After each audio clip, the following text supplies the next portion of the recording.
మాటలు చాలా జాగ్రత్తగా రాని, ఏది పడితే అది మాట్లాడితే మాత్రం ఊరుకొని చెప్తున్నాం. నిజంగా నీ స్థాయికి దిగజారి నేను ప్రెస్ మీట్ పెట్టాలంటే నేనే ఫీల్ అవుతున్నా. తెలంగాణ రాష్ట్రంలో నిన్న జరిగినటువంటి అంశం, మా కుటుంబ సభ్యురాలని చెప్పుకున్నటువంటి సురేఖక్క కూతురు మాట్లాడినటువంటి వ్యాఖ్యల పట్ల పూర్తిగా అందరము కూడా ఏకపక్షంగా ఖండిస్తున్నాం. ముఖ్యంగా రేవంత్ అన్న గురించి చెప్పాలంటే, పార్టీ కష్టకాలంలో ఉన్నటువంటి సందర్భంలో 10 సంవత్సరాలు కష్టపడి వర్కింగ్ ప్రెసిడెంట్గా పాదయాత్రతో మొదలై పిసిసి ప్రెసిడెంట్గా కొడంగల్లో ఓడిపోయినప్పటికీ ప్రజలు అత్యధికంగా ఆదరించేటువంటి మల్కాజ్గిరి నియోజకవర్గం నుంచి ఎంపీగా గెలుపొంది ప్రజలు మన్ననలు పొంది పిసిసి ప్రెసిడెంట్గా పార్టీని అధికారంలో తీసుకొచ్చినటువంటి నాయకుడు పాలమూరు పులిబిడ్డ మా రేవంత్ అన్న. ఇవాళ రేవంత్ అన్న గురించి, రేవంత్ అన్న నాయకత్వం గురించి ప్రశ్నించేటువంటి నైతిక హక్కు సోకాల్డ్ సోదరిమణికి ఉన్నదా అన్నది ఆమె ఆత్మ పరిశీలన చేసుకోవాల్సిన అవసరం ఉంది. అమ్మ కొండ సుష్మా, నువ్వు చిన్నదానిలాగుంటే మంచిగా ఉంటుంది. నీ పేరు చిట్టి, చిట్టి లెక్క మాట్లాడితే మంచిగా ఉంటుంది. చిట్టి కాస్త కొంచెం పెద్దమైనటువంటి మాటలు, స్థాయికి మించినటువంటి మాటలు, అర్హత లేనటువంటి మాటలు మాట్లాడడం అన్నది సమాజం హర్షించదు. కష్టం వచ్చినప్పుడు కార్డును వాడుకునే ముందు ఆ కార్డులో ఉన్నటువంటి వాళ్ళకి మనం ఏం చేసినాం కూడా ఆలోచించుకోవాల్సిన అవసరం ఉంది.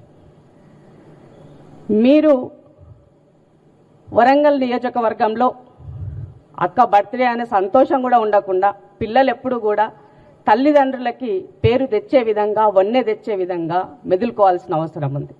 అది వదిలేసి నీ వల్ల ఇవాళ సురేఖక్క ఇబ్బంది పడే పరిస్థితి, ఇవాళ క్షమాపణలు కోరే పరిస్థితి, సంజాయిషించుకునే పరిస్థితికి వస్తే మరి నువ్వు ఎట్లా ప్రజానాయకురాలు అవుతావు, ఎట్లా తల్లికి బిడ్డవైతావు ఆత్మ పరిశీలన చేసుకోవాల్సిన అవసరం సుష్మా గారి పైన ఉందని నీ సందర్భంగా గుర్తు చేస్తున్నా.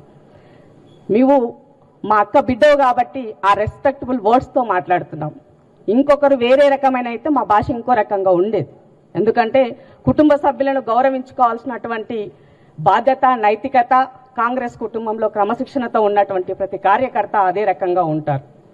ఆ లైన్ వదిలేసి ముఖ్యమంత్రి గారిని ఇష్టమున్నట్టుగా మాట్లాడేటువంటి రైట్ మీకు ఎక్కడిది? పోనీ మీరు పార్టీలో ఏదైనా కీలకంగా బాధ్యత తీసుకుని పనిచేస్తున్నారా? పోనీ ప్రజాక్షేత్రంలో నిత్యం ప్రజల మధ్య ఉండి ప్రజల గురించి ఏదైనా సాధక బాధకాలు మీరేమైనా తీరుస్తున్నారా? అది కూడా ఏమీ లేదు కదా. వరంగల్ నియోజకవర్గంలో ప్రజెంట్ ఎమ్మెల్యేగా ఉన్నటువంటి వ్యక్తి మీటింగ్కి వెళ్ళినప్పుడు డెఫినెట్గా ముఖ్యమంత్రిగా, కుటుంబ పెద్దగా ఉన్నటువంటి ఎమ్మెల్యే గురించి చెప్పాల్సిన బాధ్యత ఉన్నది. తన బాధ్యత తను నిర్వర్తించారు. ఎన్నికలే లేని దానికి, ఇప్పుడు ఏం జరిగిన దానికి ఏమో జరిగిపోతుందనే విధంగా ఆరుడు లేడు సూర్యుడు లేడు అన్నట్టుగా నీవే అన్ని ఊహించుకొని గతంలో చేసిన డ్యామేజ్ నుంచి బయటపడడానికే మీకు ఇంత సమయం పట్టింది. మళ్ళీ వాళ్ళ కొత్త రకమైనటువంటి డ్యామేజ్ తోటి అవతల పార్టీ వాళ్ళకి అస్త్రాలు ఇచ్చే విధంగా మీరు మాట్లాడినటువంటి వైఖరి పట్ల నిజంగా చాలా బాధాకరమైనటువంటి విషయం. కాంగ్రెస్ పార్టీ అంటే ఎంత డెమోక్రటిక్గా మాట్లాడినప్పటికీ కూడా సమస్య వచ్చినప్పుడు అందరూ ఒక లైన్ పైన నిలబడి పనిచేసేటువంటి పార్టీ. ఇవాళ పార్టీని బట్టి కాంగ్రెస్ పార్టీ కాదు, పచ్చ కాంగ్రెస్ పార్టీ అని మాట్లాడుతున్నాం. మనం కూడా పోయి వచ్చినాం కదా, మనం ఒక పార్టీలో ఏం లేం కదా. ఎవరం ఎక్కడ పోయినా ఏడికొచ్చినా ఒక గూటికి వచ్చినప్పుడు ఆ పార్టీలో ఆ పార్టీ లైన్ బట్టి ఆ పార్టీలో పనిచేయాల్సినటువంటి బాధ్యత అందరిపైన ఉన్నది. అందరం కుటుంబ సభ్యులుగా ముందుకెళ్లాల్సిన అవసరం ఉన్నది. మీ నోటికి ఏదొస్తే అది మాట్లాడి చులకన భావం అయ్యే విధంగా, నలుగురు ముందు నవ్వుల పాలయ్యే విధంగా, తల్లిదండ్రుల యొక్క పెంపకాన్ని ప్రశ్నించే విధంగా నీ యొక్క మాటలున్నాయంటే నిజంగా బాధాకరమైనటువంటి విషయం. మేము నీ స్థాయికి వచ్చి ప్రెస్ మీట్ పెట్టే పరిస్థితి వచ్చినందుకు నిజంగా బాధపడుతున్నాం. ఎప్పుడైనా సమస్యల కోసం మాట్లాడేటువంటి మేము కుటుంబ సభ్యుల్లో వచ్చేటువంటి విషయాల పట్ల కూడా ప్రెస్ మీట్ పెట్టే పరిస్థితి ఒక రోజు వస్తుందని ఎప్పుడు కూడా ఊహించాల. అలాంటి పరిస్థితి వచ్చినందుకు సిగ్గుపడాల్సినటువంటి పరిస్థితి తీసుకొచ్చినందుకు మీరు ఫస్ట్ క్షమాపణ చెప్పాలని నేను ఈ సందర్భంగా డిమాండ్ చేస్తున్నా. ముఖ్యమంత్రి గారిని అనేటువంటి రైట్ నీకు ఎక్కడదమ్మా? ఏమి పెట్టిందానవా, పోషించిందానవా, నువ్వేం చేసిందానవని నీకేం సంబంధం అసలు? తల్లిదండ్రి యొక్క చాటున నువ్వు రాజకీయాలు చేస్తూ ఇవాళ కొండ అనే ఒక లైన్ పక్కకు తీసేస్తే హూ ఈజ్ సుష్మిత? మీరెవరు అసలు? అప్పుడు మీరు ఆలోచించుకోండి. ప్రజాక్షేత్రంలో మాలాంటి వాళ్ళము 15-20 సంవత్సరాల నుంచి ఎలాంటి పదవులు చేయకుండా ప్రజాక్షేత్రంలో అధికారం ఉన్నా పదవులున్నా లేకపోయినా ప్రజాక్షేత్రంలో పని చేస్తున్నాం. మమ్మల్ని ఎవరు ఎందుకు ఏళ్ళు పెట్టి చూపరు? మిమ్మల్ని మాట్లాడుతున్నారంటే అర్థం ఏంది? పిట్ట కొంచెం కూతగనం అన్నట్టుగా నేనెవరికి భయపడను, నేను చోగియాలైతే రేపు 2 అవుతాయి సినిమా డైలాగులు కొట్టడం సింపులే. కానీ దాని పర్యావసాన్ని ఎదుర్కోవడానికి మీ అమ్మ ఎంత బాధపడుతున్నదో ఆలోచించు. నీ వెనక ఉండి మరి ఎవరు మాట్లాడిస్తున్నారు ఈ రకమైనటువంటి మాటలు? తనకు మంత్రి పదవి ఉందనంటే ఇంటిల్లి పాలకి ఉన్నట్టు కదా, నీ జాతికంతా ఉన్నట్టు కదా, నీ సంఘంకంతా ఉన్నట్టు కదా. దాన్ని ఎట్లా ప్రొటెక్ట్ చేసుకోవాలి? ప్రజలతో ఎలా వెళ్ళాల్సిన వదిలేసి ఇంట్లో పొద్దున్న లేస్తే పోరు పెట్టుకుంటే ఏమొస్తుందని అడుగుతున్నాం. ముఖ్యమంత్రి గారి కుటుంబ సభ్యులకి ఏమి సంబంధం? ఎవరికైనా పదవి ఇచ్చిందా రేవంతన్న? ఇంట్లో ఉన్న కుటుంబ సభ్యుల్లో ఎవరైనా డైరెక్ట్ గా వచ్చి ప్రభుత్వంలో ఏమైనా పదవులు తీసుకున్నారా? కొన్ని పార్టీల పదవులు తీసుకున్నారా? వాళ్ళు ఎక్కడైనా వచ్చి పెత్తనం చేసినారా? ఉన్నోళ్ళనంటే కొండారెడ్డిపల్లి ఊరి వరకు పరిమితం అవుతారు. అలాగే ఇప్పుడు కొడంగల్ నియోజకవర్గం ఉంటే అక్కడి వరకు పరిమితమై అన్నకు హెల్ప్ చేసి పని చేస్తున్నారు. వాళ్ళని ఎందుకు మారిపోసుకుంటున్నారు పొద్దున్న లేస్తే? అంటే నువ్వు మాట్లాడే మాటలను బట్టి చూస్తే నీ వెనక మరి బీజేపీ బీఆర్ఎస్ ఉండి మాట్లాడిస్తుందో అని అనుకోవాల్సిన పరిస్థితి ఉన్నది. కాబట్టి మాట్లాడే ముందు నరం లేని నాలుక ఏదైనా మాట్లాడుతుంది. నాలుక నుంచి ఒక వర్డ్ బయటకు వస్తే దాన్ని వెనక్కి తీసుకోవాలంటే ఎంతో కష్టపడి ఉండాలి, ఎంతో బాధపడాలా. అవి మళ్ళీ తీసుకోవాలి వెనక్కి అని అంటే ఇప్పుడు నువ్వు చేసిన దానికి నీ తల్లి తలదించుకునే పరిస్థితి వచ్చింది. ఆల్రెడీ క్షమాపణ చెప్పిన సంగతి మర్చిపోయినావమ్మా. మళ్ళీ అవే మాటలు రిపీటు, అవే అహంకారమైనటువంటి మాటలు. అసలు ఏంటి నీవు? నీ చదువేంటి? నీ సంస్కారం ఏంటి? నువ్వు చక్కగా చదువుకుని వచ్చినావా? పోతే ఎవరైనా రాష్ట్ర పరీక్షలు రాసి వచ్చినావా? కాబట్టి కొండ సుష్మా గారన్నా, కొండ కుటుంబ సభ్యులన్నా ఇవాళ సురేఖక్క కాదు అని ఒక లైన్ పక్కకు పెడితే మీరేంటన్నది ఆలోచించుకోండి. ఇవాళ మీ వల్ల సురేఖక్క ఇబ్బంది పడే పరిస్థితి వచ్చింది. ఆమె మానసికంగా ఇబ్బంది పడే పరిస్థితి వచ్చింది. ఇవాళ నోటీసులకి సంజాయిస్ ఇచ్చే పరిస్థితి వచ్చింది. దీనికి ఎవరు కారణం అంటున్నాం? కుటుంబం అన్నప్పుడు చాలా ఉంటాయి. ప్రతి పార్టీలో లేదా ప్రతి ఇంట్లో ఉంది కుమ్మరిపై. ప్రతి ఇంట్లో సమస్య ఉన్నది. సమస్య ఉందని బయటకు వచ్చి బజార్ ఎక్కి రోడ్డెక్కి రచ్చకి ఇడుస్తామా? రచ్చలో మాట్లాడతామా? ఇదే నా సంస్కారం, ఇదే నా తెలంగాణ కల్చర్. నీ భాష, మీ మాటలు, మీవన్నీ కూడా చాలా కేర్ఫుల్గా వస్తే బాగుంటుంది. ఇష్టం ఉన్నట్టుగా మాట్లాడి నీ నోటికి ఏదొచ్చినట్టు చేస్తే కాంగ్రెస్ పార్టీ కార్యకర్తలు కానీ, కాంగ్రెస్ కుటుంబ సభ్యులు కానీ, రేవంత్ అన్న అభిమానులు కానీ, పాలమూరు బిడ్డలు కానీ ఎవ్వరూ కూడా ఉపేక్షించరు. గుర్తుంచుకోకుండా సుష్మమ్మ, మళ్ళీ మళ్ళీ చెప్తా నేను, నీవు చేసేటువంటి వ్యాఖ్యలకి ఇవాళ మొత్తం అంతా కూడా పక్కపాట ట్రోల్ చేస్తున్నాడు మమ్మల్ని. ఎందుకు ట్రోల్ చేయాల్సిన అవసరం ఏమొస్తుంది? దేని గురించి? ఎవరి దగ్గర ఏ అవినీతి ఏం చేశారని నీ దగ్గర ఏం చిట్టా ఉందని నువ్వు మాట్లాడుతున్నావు? నీ దగ్గర ఉంటాయి దర్యాప్తు సంస్థలు ఉన్నాయి, దమ్ముంటే. అది లేదు. మళ్ళా ఏదో ఒకటి చూపాలా, ఇంకొకటి పబ్బం గడుపుకోవాలా. ఇదేనా నువ్వు చేసే రాజకీయం? పరిపక్వత లేని రాజకీయం నడబడుతున్నది. ఒక సీనియర్ ఎమ్మెల్యే పట్టుకొని డైఫర్లను మాట్లాడుతున్నావు. నువ్వు ఇంకా ఆడనే అయిపోయింది. నీ మైండ్ ఆ డైఫర్ల కాడనే అయిపోయింది. నీ మెచ్యూరిటీ లెవెల్, నీ పరిపక్వత అక్కడే ఉందని కనబడుతున్నది.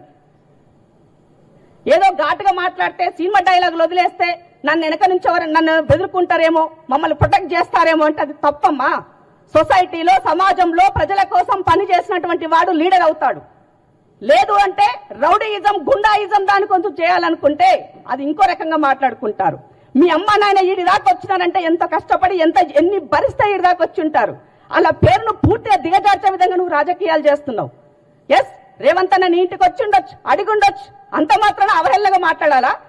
పార్టీ అన్నప్పుడు, అధికారంలో రావాలన్నప్పుడు, 10 సంవత్సరాలు కష్టపడుతున్నప్పుడు కార్యకర్తలకు బాధ్యత నిలబడడం కోసం తన గొంతుకై ఒక్క చేయితో పార్టీని నడిపినటువంటి సంగతి మరిచినావా? ఏం చేసినారని మీరు? పోనీ వర్కింగ్ ప్రెసిడెంట్గా ఉంటే వచ్చి పాదయాత్ర చేసినారా ఆయనతో కలిసి? మీరు ఎండొచ్చినారు? ఎక్కడున్నారు మీరు? ఇవన్నీ మాట్లాడాలి. పూర్వ ఉత్తాలను మారాలంటే మళ్ళీ అది ఇంకో రకంగా వెళ్ళిపోతుంది. కానీ అది నా సంస్కారం కాదు, నా సంస్కృతి కాదు, అది నా సభ్యత కూడా కాదు. కుటుంబ సభ్యులని గౌరవంగా చెప్తున్నాం. ఇంకేదో అన్నారు నిన్న, మీరెవరైనా ప్రెస్ మీట్లు పెట్టి ఖండించే ప్రయత్నం చేసి ఇంకేదైనా చేసినట్లయితే మరింత రెచ్చిపోయి మాట్లాడుతుంటే ఏం రెచ్చిపోతావమ్మా? రెచ్చిపోతా పుచ్చిపోతావు. గుర్తుపెట్టుకోవాలి. సొసైటీ ఏది ఎప్పుడు కూడా అన్నిటిని రిసీవ్ చేసుకోదు. మంచిని తీసుకుంటది, ఎట్ ద సేమ్ టైం చెడుని తీసుకుంటది. మాట్లాడే వాళ్ళు ఏం మాట్లాడుతున్నారు, ఎవరు మాట్లాడిస్తున్నారు, ఎలా మాట్లాడుతున్నారు కూడా ఈ సమాజం గమనిస్తుంది. అది గుర్తు లేకపోతే ఎలా? పార్టీ కష్టపడితే అధికారంలోకి వస్తే కార్యకర్తలకు కింద ఏం కావాలని అడగాల. అది నీకు దమ్ముంటే అది అడుగు. లీడర్కి ఏం కావాలో అది అడుగు దమ్ముంటే. అది లేదు. మా ఇంట్లోకి పదవులు కావాలా, నాకు పదవులు కావాలా, నేనే ఎమ్మెల్యే. ఎవరమ్మా నువ్వు? ఏం చేసినావని? ఏం కష్టపడ్డావు పార్టీ కోసం? ఏం చేసినావని? ఇక్కడ ఉన్న ఈ ప్యానెల్లో ఉన్న 5 కూడా 10-15 సంవత్సరాల నుంచి దొబ్బించుకుంటున్నాం. ఇదేనా మీ భాష? ఎమ్మెల్యే టికెట్లు ఇస్తారు అంటే ఎస్, ప్రజెంట్ ఉన్నటువంటి ఎమ్మెల్యే కాబట్టి ప్రజలకు భరోసా ఇవ్వడం కోసం చెప్పింటారు. తప్పేమున్నది దాంట్లో? ఎలక్షన్లు ఇంకా 2 సంవత్సరాలు ఉన్నది. వచ్చినప్పటికీ ఆ రోజు ఉన్నటువంటి ఈక్వేషన్స్ రకరకాలుగా ఉంటాయి. నువ్వు ఉమెన్వి, రాబోయే రోజుల్లో రిజర్వేషన్లు అమలు అవుతాయి, సీట్లు పెరుగుతాయి, అప్పుడు అవకాశాలు వస్తాయి. ఓపిక లేకపోతే ఎట్లా రాజకీయాలలో?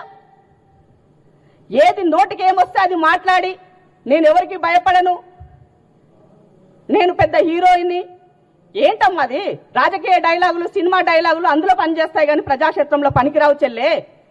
చాలా సహనం అవసరం. ఆవేశం కాదు, మాటలు నేర్చుకో. స్పష్టంగా ఎట్లా మాట్లాడాలా, సమాజం పట్ల అవగాహన పెంచుకో, కులాల పట్ల అవగాహన పెంచుకో, కులాల్లో ఉన్న రుగ్మతల పట్ల అవగాహన పెంచుకో, రాజకీయాల్లో పరిపక్వత ఎట్లా ఉండాలో నేర్చుకో. అవి లేవు మనకి. ఎంతసేపు అమ్మ పేరు చెప్పుకోవాలా, రేవంత్ రెడ్డి గారిని తిట్టాలా, అమ్మ పేరు చెప్పుకోవాలా, రేవంత్ రెడ్డి కుటుంబ సభ్యులను తిట్టాలా. ఇది అమ్మ మన కల్చర్. కష్టం వస్తే బీసీ కార్డు వాడాలా. ఎస్, మా అక్కకు కష్టం వస్తే బీసీ బిడ్డలుగా అండం ఉంటాం, మాట్లాడతాం. కానీ ఇట్లా కాదు కదా బహిరంగంగా 4 గోళ్ల మధ్య. పోనీ ముఖ్యమంత్రి ఇల్లు తెలియదా నీకు? ముఖ్యమంత్రి గారు అపాయింట్మెంట్ ఇవ్వట్లేదా? మీరు సరిగా ఉంటే సరిగా నువ్వు మాట్లాడితే ఇవ్వనన్నారా మీకు? అవన్నీ వదిలేసి బహిరంగంగా రచ్చకెక్కి రచ్చ చేస్తున్నావు. బీఆర్ఎస్ బీజేపీలు వెకిలిన వాళ్ళు నవ్వుకుంటున్నారు. ఇదా నువ్వు చేసిందేంటి చెప్పు? కాంగ్రెస్ పార్టీకి మీరు నువ్వు చేసిందేంటి? పార్టీ నీకేం చేయలేదు. నువ్వేం చేసినావు పార్టీకి చెప్పు నాకు. ప్రభుత్వం తరపున నువ్వేం చేసినావు చెప్పు నాకు. ఇదా నీ వ్యవహారం? కాబట్టి మీడియా సోదరులు కూడా రిక్వెస్ట్ చేస్తున్నాను, ఒక చిన్న విషయాన్ని ఉంటే దాన్ని భూతద్దంలో చూపించకుండా వాస్తవాలు సమాజానికి తెలిసే విధంగా పార్టీని, పార్టీ ప్రతిష్టను దిగజారుస్తున్నటువంటి వాళ్ళ పట్ల తప్పకుండా పార్టీ అధిష్టానము డెఫినెట్ గా వాటి చర్యల్లోపు వాళ్ళు ఉంటాయి. కానీ మా మనసుకి బాధ అయింది కాబట్టి రేవంత్ అన్న విషయంలో 32 నెలల్లో 3 గంటలు కూడా రెస్ట్ తీసుకోలేదండి. తనకంటూ పర్సనల్ గా సమయం తీసుకోలేదు. అనునిత్యం ఏం చేయాలి, సోషల్ ఇంజనీరింగ్ ఎట్లా చేయాలి, బీసీలకు ఏం చేయాలి, ఎస్సీలకు ఏం చేయాలి, ఎస్టీలకు ఏం చేయాలి, విద్యార్థులకు ఏం చేయాలి, తను తాపత్రయపడుతూ నిత్యం అనుదినం పనిచేస్తున్నటువంటి వ్యక్తిని పొద్దున్న లేస్తే బీఆర్ఎస్ లో సంకల చేరినట్టుగా నీ యొక్క స్టేట్మెంట్లు వస్తే ఏమనాలా సుష్మమ్మ? నువ్వు పోనీ చక్కగా ఇండియాలో ఎన్ని రోజులు ఉంటావో చెప్పు నాకు. ఇండియాలో ఎన్ని రోజులు ఉంటావో చెప్పు చెల్లే. నువ్వు ఎప్పుడెక్కడుంటావో ఎవరికి తెలియదు. జిల్లాలో ఉన్నటువంటి రేవంత్ అన్నకి అండగా నిలబడుతున్న వేమనను కూడా అదే పనిలో మాట్లాడతావు, ఏది పడితే అది మాట్లాడతావు. ఇదేనా? జిల్లా ఇన్ఛార్జ్ ఉంటే జిల్లా ఇన్ఛార్జికి ఓ గౌరవం ఇయ్యవు. ఇదే అమ్మా? నువ్వు సరిగా ఉండు. నీకు అన్యాయం జరిగితే డెఫినెట్ గా పార్టీ ఉంటది, అధిష్టానం ఉంటది, మీ సమస్యలు ఉంటే చెప్పుకోవచ్చు. కానీ ఈ రకంగా కాదు కదా. నువ్వు ఏదో ఒకటి అంటావు, వదిలేస్తావు. దాన్ని మళ్ళీ సురేఖక్క వెనక తిరగ రావాలా, సురేఖక్క దాన్ని సరి చేసుకోవాలా, క్షమాపణలు చెప్పాలా, సురేఖక్క పేరు ఆగం పట్టిస్తున్నావు. అక్క కూడా, సురేఖక్క మీరు కూడా కొంచెం ఆలోచించుకోవాలా. పిల్లలు ఇష్టం ఉన్నట్టుగా నోటుకు వచ్చి అంటే ఎప్పుడు కూడా చాలా వరకు నేను చూసినంత వరకు అయితే పుత్రుని రూపంలో గండం ఉంటుందని విన్నా, సన్ స్ట్రోక్ విన్నా. ఈ రాష్ట్రంలో మొన్న చూసిన ఒక కేంద్ర మంత్రికి కొడుకు రూపైన సన్ స్ట్రోక్ ఏమైందో, ఇవాళ మా అక్కకి మా కొండ సురేఖకి పుత్రిక రూపేణ స్ట్రోక్ మొదలైందని చెప్పాల్సిన అవసరం ఉంది. కాబట్టి ఇలాంటి స్ట్రోక్లకు కానీ, మీరు ఇంకేమైనా మాటల విషయంలో కానీ, బెదిరించే డైలాగులతో కానీ నువ్వేం చెప్పినా తాటకు చెప్పట్లకు భయపడేటువంటి నాయకత్వం రేవంత్ అన్నది కాదు. అందులో పాలమూరు బిడ్డది అస్సలు కాదు. మట్టిని నమ్ముకొని, సమాజాన్ని నమ్ముకొని, అడవిని నమ్ముకొని వచ్చినటువంటి వాళ్ళని గుర్తుపెట్టుకోండి. కేసీఆర్ లాంటినే చీల్చి చెండాలి ఫామ్ హౌస్ లో వండబెట్టినావు. మీరెంతమ్మా? నేను మాటలు ఎంత, నీ లెక్కెంత? కాబట్టి చాలా కేర్ఫుల్ గా ఉండు అమ్మా. నీవు ఇప్పటికైనా కూడా మాటలు చాలా జాగ్రత్తగా రాని, ఏది పడితే అది మాట్లాడితే మాత్రం ఊరుకొని చెప్తున్నాం. నిజంగా నీ స్థాయికి దిగజారి నేను ప్రెస్ మీట్ పెట్టాలంటే నేనే ఫీల్ అవుతున్నా. కాబట్టి ఏదేమైనప్పటికీ కూడా కుటుంబ సభ్యుల కలహాలు ఉంటాయి, అన్నీ ఉంటాయి. బట్ వాటిని ఏ విధంగా అధిగమించుకోవాలనేది పార్టీ చూసుకుంటుంది, అధిష్టానం చూసుకుంటుంది. మా సమయంతో ఉండాల్సినటువంటి బాధ్యత ప్రతి ఒక్కరిపైన ఉన్నది. వచ్చినటువంటి వాటిని పదే పదే మళ్ళీ మాట్లాడి అదే విషయాలను రెచ్చగొట్టే విధంగా చేస్తే ఊరుకునే ప్రసక్తి లేదు. జాగ్రత్త కొండ సుష్మా అని తెలియజేస్తున్నా. ఎప్పుడు కూడా ఎవరికైనా కూడా తల్లిదండ్రుల పేరు నిలబెట్టే విధంగా రాజకీయాలు ఉండాలా, వాళ్ళ పేరు పెంచే విధంగా ఉండాలి తప్ప దిగజార్చే విధంగా ఉండకూడదని మాత్రం మరొకసారి గుర్తు చేస్తున్నాం.